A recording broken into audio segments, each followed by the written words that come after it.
One last player I wanted to ask about was Cian Healy. Is he now approaching Cian Healy at his best territory again here?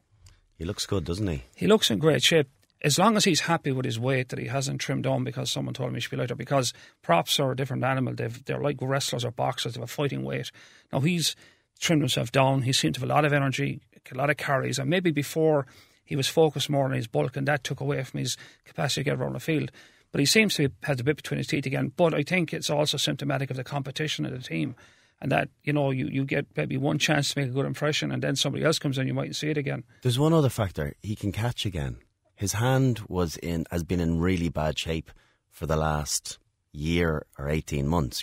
Going back to the World Cup, there was talk of would he be able to continue playing. I saw his dad at half time, and we were chatting about it. And like, there's no doubt a confidence comes with being injury free as well. And he was massively inhibited with that injury. So that seems to have subsided, and he looks as though he's playing some of the best rugby of his life. What I loved, a good few occasions, he identified early on our ball carriers, on Henderson in particular.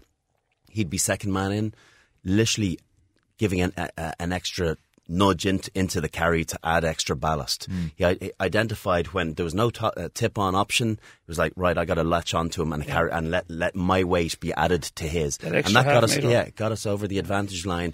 It gets you a metre, another metre and a half, but that's the difference on a team being on their toes and on their heels. Yeah. And he did that a good few times.